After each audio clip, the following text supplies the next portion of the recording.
ఒక అమ్మాయి నిజాయితీగా ఉండడం వల్ల తన ఉద్యోగం అయితే కోల్పోయింది. ఆ అమ్మాయి పనిచేసే హోటల్‌కైతే ఒక పేదవాడొచ్చాడు. పేదవాడేసుకునే బట్టలను చూసి మేనేజర్ అన్నాడు, "అతను బిల్ అయితే కట్టలేడు. అతన్ని పంపించేయండి" అని చెప్పి అన్నాడు. అతనైతే కూర్చొని ఆర్డర్ అయితే పెట్టాడు. అతనికి ఏమేమి కావాలో బిర్యానీ గానీ, అదే గానీ ఫుడ్ ఐటెమ్స్ అన్నీ ఆర్డర్ పెట్టాడు. ఆ అమ్మాయి అయితే తీసుకొచ్చి ఇచ్చింది అతనికైతే. అప్పుడు ఆ మేనేజర్ ఆ అమ్మాయిని పిలిచి, "అతను బిల్ కట్టలేడని చెప్పాను కదా! నువ్వెందుకు ఆళ్ళకి సర్వింగ్ చేస్తున్నావు" అని చెప్పి అన్నారు. "ఒకవేళ అతను గనక బిల్ కట్టకపోతే నీ సాలరీలోంచి అయితే కట్ చేస్తానని" చెప్పి అన్నాడు.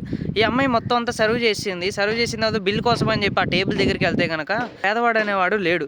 అప్పుడు మేనేజర్ వచ్చి అన్నాడు, "నేను ముందే చెప్పా కదా! అతనైతే బిల్ కట్టలేడని చెప్పి. నువ్వే ఆ బిల్ అనేది పే చేయాలి" అని చెప్పి ఆ అమ్మాయితో అయితే అన్నాడు. అప్పుడు ఆ టేబుల్ క్లీన్ చేద్దామని చెప్పి ఆ అమ్మాయి వెళ్ళినప్పుడు ఆ టేబుల్ మీద ఒక లెటర్ అయితే ఉంది. ఆ లెటర్‌లో ఏమని ఉందంటే, "అమ్మా, నేను ఈ హోటల్ ఓనర్‌ని. నువ్వెంతో బాగా నీకిచ్చిన పని నువ్వు చేశావు. నీ పనిలో నువ్వు నిజాయితీగా ఉండడం వల్ల ఎవరైతే ఇప్పుడున్న మేనేజర్ ఉన్నారో ఆ మేనేజర్‌ని తీసేసి నిన్ను ఆ మేనేజర్ పోస్ట్‌లో పెడుతున్నాను" అని చెప్పైతే అన్నాడు. దీన్ని బట్టి మనం అర్థం చేసుకోవాల్సిందేంటంటే, ఎప్పుడైతే మన పనిలో మనం నిజాయితీగా ఉంటామో, అప్పుడు మనం ఇంకా ఉన్నత స్థాయికైతే వెళ్తాము.